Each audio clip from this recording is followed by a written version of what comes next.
course of these playoffs, they've handed out over 100,000 of those towels.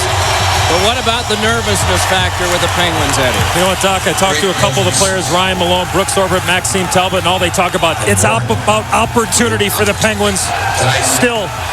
What a big opportunity here in Game 6 at home. What do you think about Detroit? They were nervous. Their coach said at Game 5. Probably good for them to be on the road and be able to, kind of relax a little bit. Not all the distractions off the ice, but for Detroit, you know which way they're going to play. For the Penguins, they want to play an up-tempo type of game.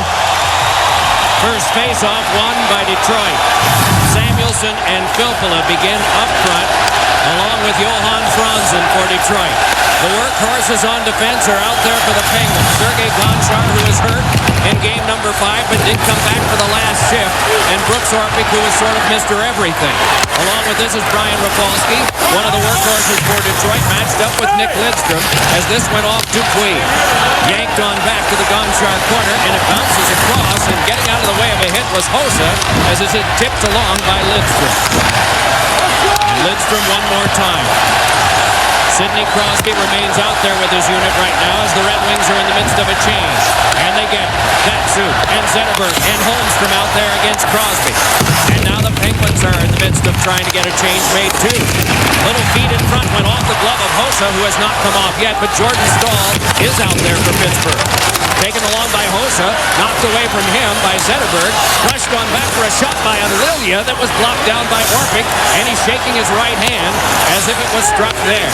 Long shift here for Orpik and Gonchar. They can't get off the ice, and Mike Babcock, who changed up his lines at the start of the third period in Game 5, goes back to the big line of Datsuk, Zetterberg, and Holmstrom. Staal caused some trouble for Lilia. Taken on by Hall, and a rising shot went off Osgood and popped wide.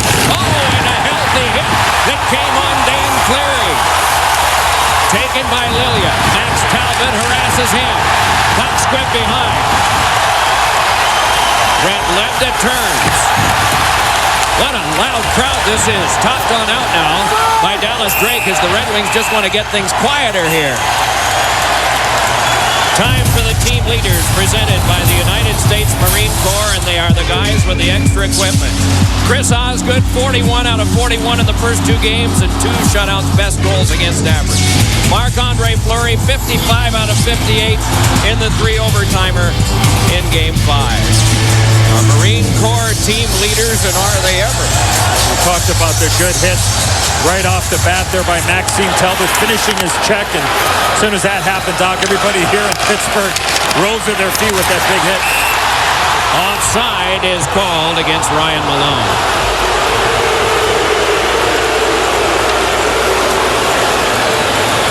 A little bit earlier, Johan Franzen got tangled up with Marc-Andre Fleury in behind the net. He played that puck twice on the same chip. Go back to Game 5, Doc, in overtime. 2 goaltender interference calls. One with Zetterberg I thought was the right call to Cleary. I did not agree with at all. And there may be incidental contact as far as the referees are concerned with Franzen and Fleury. Oh, a giveaway up front. Sikorsky, he stopped by Osgood.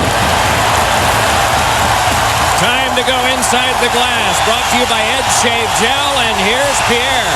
Every little thing the Pittsburgh Penguins are doing right, their fan base responds to. And whether it's Marc-Andre Fleury getting run by Johan Franzen or that last chance for Peter Sikora, everybody's thriving on energy in the building, Enzo and Doc.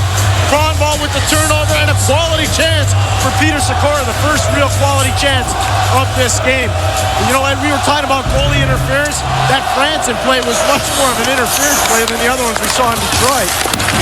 There has been some gamesmanship on the part of the coaches. Fed onto the back now for Gonchar. Laid it around behind. Gary Roberts allowed it to go, and back up the boards away from Jarkko Ruutu. More Michael Therrien in the Stanley Cup Final than Mike Babcock. The drop for Samuelsson. The shot blocked down. Retrieved by the Red Wings and fed to Franzen. Nice move to get by. Tried to play one in front, but it was shut off by Fleury. 2 very solid moves by Johan Franzen. Back for this now is Lilia. Got out of the way of most of the hit coming from Roberts. Centering pass, and the Red Wings with plenty of players in front to handle. That's the old Malachi punch. You got Roberts and Ruutu going right after Lilia. That could make a mess. The Malachi punch. Remember the show Happy Days? Some of us are younger. Offside is called. Hey, it's time for the Competitive Edge, sponsored by Edge Shave Gel. Oh, you're going to like this one. If you're from Detroit in particular, when leading series 3-2, 12 consecutive Game 6 wins, 10 of those on the road by Detroit. Go to edge.nbcsports.com to see who holds the competitive edge in the Stanley Cup Finals. That Suka shot that ricocheted wide off Scuderi. Tapped on now for Dupuis. Laid it across for Hossa. Has Crosby the trailer, and it's pitched back in. Settled down and pitched aside by Osgood. Got by Crosby. It careened on over to Thomas Holmstrom. Angles it across for his countryman Nick Lidstrom. And Lidstrom put it into the glove of Fleury. And he waits. So Michael Therrien had a message to the officials before games 3 and 4. Mike Babcock had a message to the officials before this game. Trying to answer back for the 2 versus 1, so to speak, with saw Michael Therrien there, Mike Babcock just working the officials and answering, and Sidney Crosby jumps on that puck given away by Chris Osgood, and Henrik Zetterberg playing one-on-one on Sidney Crosby. But it's all gamesmanship. The coaches are working the referees through the media. Backhander went wide, played along by Ryan Whitney, and it's outletted ahead for the carry-on by Jordan Staal. Young teenager from Canada, 19 years of age. This one knocked along now and reached by Darren Helm. Helm just 21 himself, and one of the guys that had very good legs and lots of energy, even in the third overtime in Game 5. He makes the sweep as the pass comes over for the outlet by Cromwell that is carried on now by Franzen.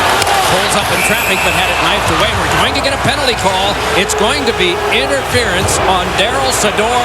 First power play of the game to Detroit. This is an unbelievable job by Maltby selling this thing. All he's doing is hanging out by the far blue line. The stretch pass is allowed. Daryl Sador just gets his stick into the body of Kurt Maltby, and Sador's incredulous. You see where Maltby's going, and just Sador just goes in and Maltby goes, whoops. That's a pretty good sales job, Edzo. Yeah, Sador just kind of was backing off, just trying to get his stick in the midsection to prevent him, and then Maltby got spun around a little bit and sold the call. Power play sponsored by Verizon Wireless. I sense some skepticism from you two guys here. It is a lot closer than we are, Doc, and I agree with him.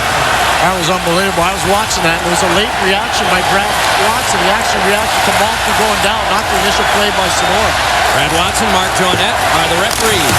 Pierre Recico, Sean Moran are the linesmen, and they are here on merit. The last 8 officials out of a staff of around 100. Brought back up now by Lidstrom, connected on to Datsuk.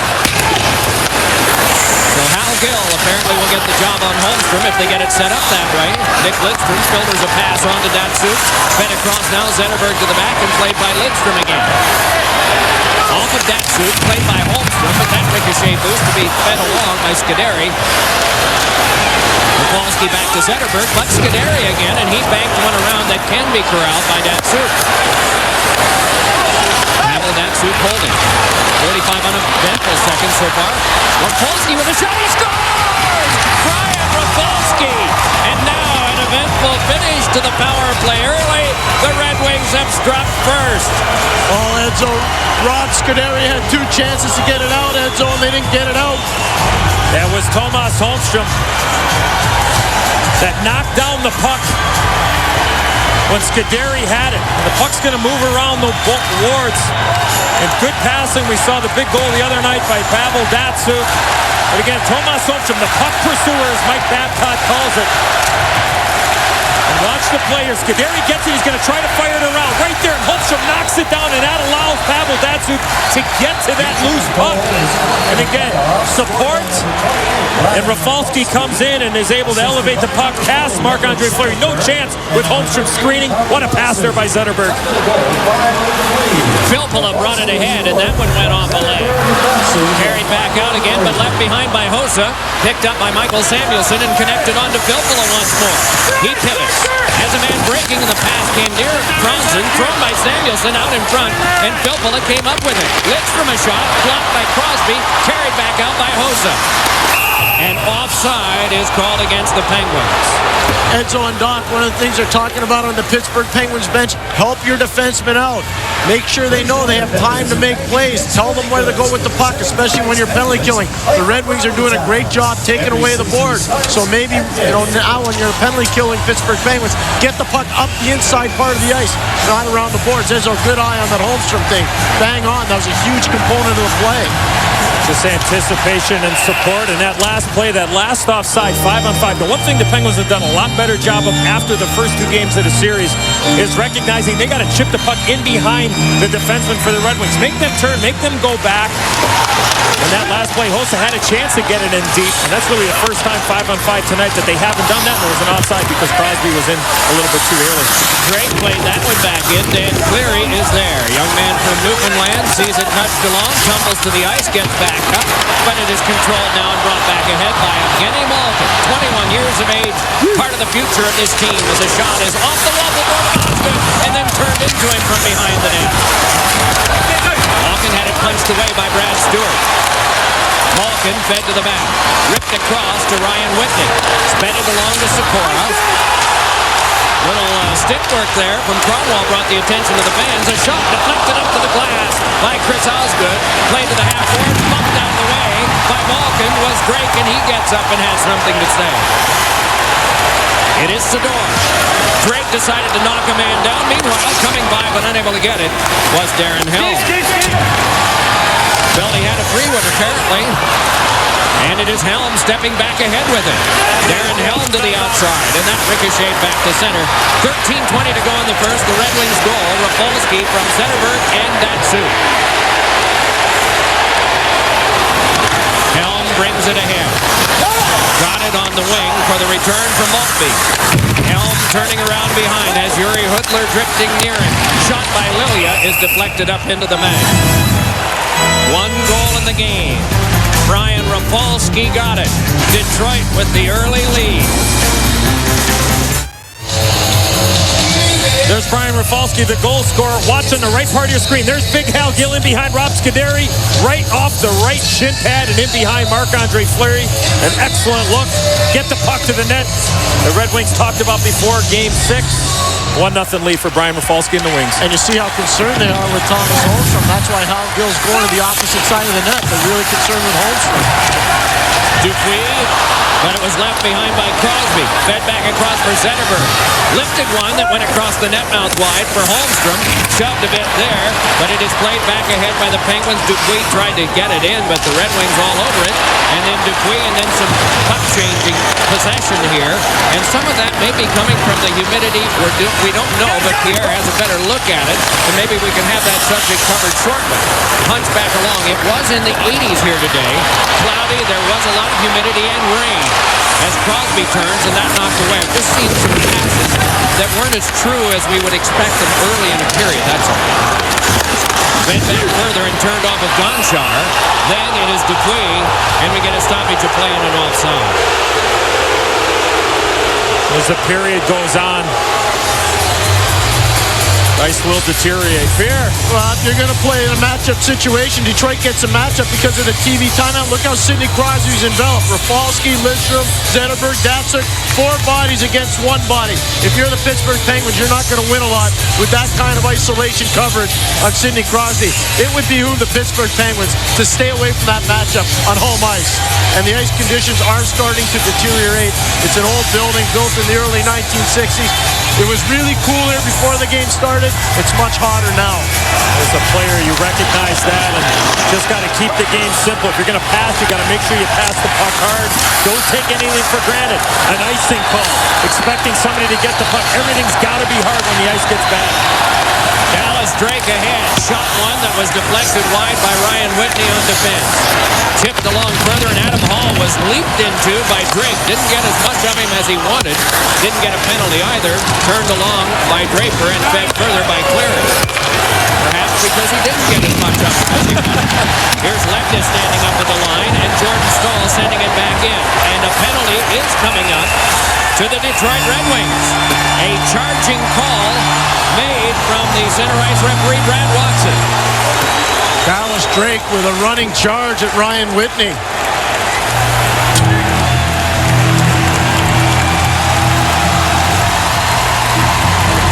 Doc, you called it the first time. Dallas Drake going at Hall a little bit earlier there, and then Dallas Drake on Ryan Whitney, as you mentioned, Pierre. So an opportunity for the Penguins on the power play. And then Maxime Talbot tries to draw another one for Michael Samuelsson. He just can't do it. That's a little gamesmanship, Edzo. It is Mellon and Lilia. And then Crosby. Lost off his stick, came back, and Cleary can send it across. Brought ahead by Chris Draper. Draper the shot. It's blocked in front by Fleury. And then Draper walls a couple, and there'll be a penalty coming up. And this one will be against Detroit. And it's Gonchar that's down. This is terrible news for Pittsburgh. This is not good news. They might have a 5-on-3, but Gonchar is such a key component. He is laboring big time. Well, Chris Draper was in on a forecheck while shorthanded, and he goes in and he finishes his check high. A hit to the head. Not a good penalty to take by Chris Draper. All he has to do is finish around the waist or in the back, just ride him into the glass, but he got the gloves around the head. Gonchar seems to be all right now, Pierre. A 5-on-3 opportunity for 1 minute and 33 seconds. And so it's not just a hit, the high hit, it's from behind. That's a big issue. I mean, that's one thing. Chris Draper is usually much smarter than that. Though it was later, there was one of these in Game 4. The Red Wings considered the turning point of the game when they killed one of these off. And these are the three guys that did it. Zetterberg, Lidstrom, Kronwall for 1 minute 26 seconds, Doc, as you said. Brought back and shaken wide. Bounced on along and tapped further by Malone, who moves to the front of the net. It is Crosby nudging on to Malkin. Without a goal in the series so far, Malkin hands it across. It's Gonchar there. Malkin with a blast. Ball off by Osgood. Rebound is tapped just wide. Moving to the corner, Zetterberg. One-handedly trying to play it further. The Penguins outman. Crosby gave it back, and it's Malkin again. Then Gonchar. Gonchar side of the net and get off the outside of the cage near the post as Crosby was very close to it. Now Crosby back to Malkin. Malkin wins and then hands it across, gets it back again. He'll have to fire. He does. Blocked by Osgood and cleared by Zetterberg. Couple different looks for the Penguins on that 5-on-3. Move it D-to-D with Gonchar and Malkin. Move it to Crosby for missing an open net, and then Malkin shooting the puck. Malkin is bumped by Lilia. Coming over is Stewart, and he's able to clear it back down. 8 left on the first penalty. Gonchar, he nearly had it knocked away, and it caused a little trouble for Fleury, too, and all of that brought on by Pavel Datsyuk of Detroit. First man is back. Drake is out and in the play.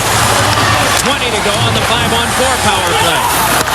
Malkin got it on through for the pass that is taken eventually. Hooks and banked in front and cleared back out with 10 to go on the power play. Malkin gains the zone, but offside is called as Gary Roberts had strayed over. Well, Evgeny Malkin playing catch with Sergei Gonchar. Fakes the shot, gets Zetterberg to go down. Waits it, does a nice job of changing the angle. Just isn't able to elevate it. Ryan Malone not in front of the net. No screen in front of Chris Osgood. Then the opportunity. Gonchar off the stick of Crosby, off the side of the net. And a good couple different looks for the Penguins on that 5-on-3. And the Red Wings have done it again. This time the Penguins got 3 shots on Chris Osgood, but he got them all. Meanwhile, it's played now in Sikora with a shot that's deflected up over the mesh by Nick Lidstrom. 8:55 to go first period. Red Wings by 1. In Pittsburgh with Michael Therrien, how do you keep your team's composure after not scoring on that 5-on-3? Oh, we still got to stay focused. I think 5-on-5 we're pretty good. Special teams a big part of it. It would have been nice to score a goal, but there's still a lot of hockey to be played. Are you happy with Crosby going head-to-head with Zetterberg? Yeah, we don't have any problem with that. Thank you, Mike. Very interesting. Won by Hall. Came back for the feed across. Whitney sent it along further. Hall tried to take that one. Oh, and Lidstrom caught a stick up high, and there'll be a power play coming up from this to Detroit. It's going to be on Adam Hall. Penguins had something going. Good face-off win by Hall. Little D-to-D pass from Brooks Orpik laterally across to Ryan Whitney. And then there the stick by Adam Hall on Nicholas Lidstrom. We saw that come up very big in Game 5. Triple overtime, a double minor penalty to Yuri Hudler for high-sticking Rob Scuderi. Those are And a tough two-minute penalty. Yep. Those are tough ones, Edzo. In the offensive zone, 200 feet away from your own goal. I know he doesn't mean to do it, but those are tough ones. This is where you really got to come up big for your teammates if you're the Pittsburgh Penguins right now. The Red Wings power play is 1 out of 1 with only one shot. Perfect. No waste. Former University of Wisconsin product, Ryan Rapolsky, who had the goal, brought this one ahead. He scored the last 2 goals scored by Detroit in these playoffs, including the third one in Game 5, as Lidstrom played it safely to the corner. Holmstrom moved in there, but it's cleared back out by Pascal Dupuis. And a lot more communication by the Penguins. The guys on the bench screaming there's time. Guys on the ice screaming there's time. Way better than the first penalty kill so far. Lidstrom dropped it back, carried on by Datsuk, surrounded by Black. Played back on now by Zetterberg. Given back to Rapolsky again. Hands back to Zetterberg, dealt it into Datsuk, back to Zetterberg again. Holmstrom has peeled near the hash marks and came back to Rapolsky. Side of the net, nicely blocked away to the glass by Orpik, who shoves him in and gets the pass ahead. Strong play by Brooks Orpik. Trying to work his way by